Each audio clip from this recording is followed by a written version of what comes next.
The fourth song on the album is Underground, and Dylan wrote this one, so you want to give us some background?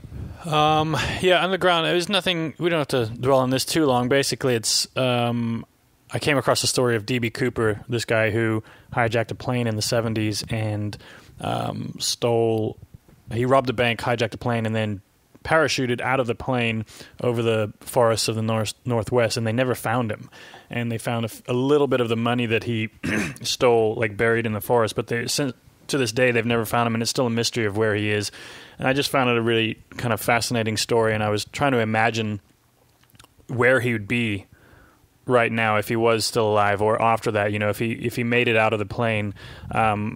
I was more fascinated with what he'd be doing now, rather than like the actual origins of the story. So that's basically what it's about. And the artwork is actually the FBI sketch of D.B. Cooper.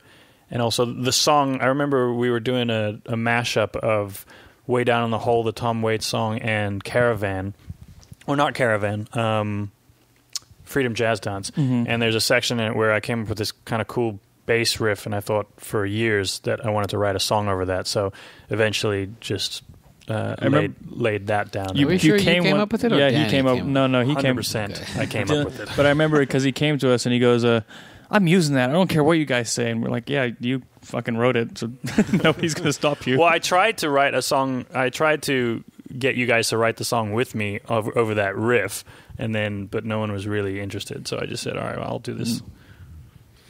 Again, I think the visuals for this on the live show are really excellent. Danny did those. I think they're on the lyric video also, right? A lot of them. So if you check out the lyric video for Underground, Danny did all that animation. It's really cool stuff. There's a couple sort of musical references or homages in the recording. One of the podcasts, I think maybe the last one, we talked about that movie Real Genius and the soundtrack from it. It's got some of the best semi-unknown hits from the 80s, I think, on that soundtrack. And the one is called Falling by Comsat Angels, and then what was the other one? One by number one by Chaz Jankel. Oh yeah. So there's a couple sort of stylistic things in the synth part that we took from those records. One of the few 80s references that you'll find in our music.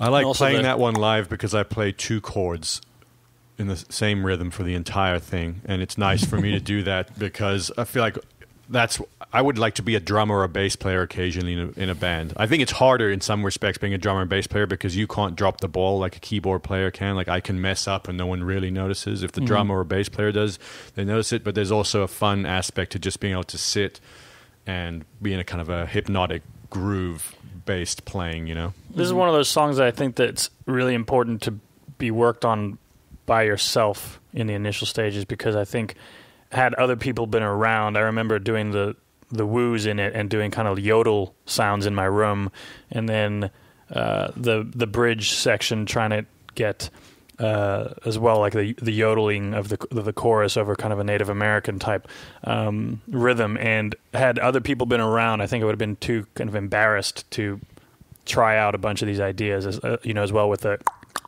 in the verses, the clickety clacks on the mouth. But then it comes together, if you just have enough time to experiment.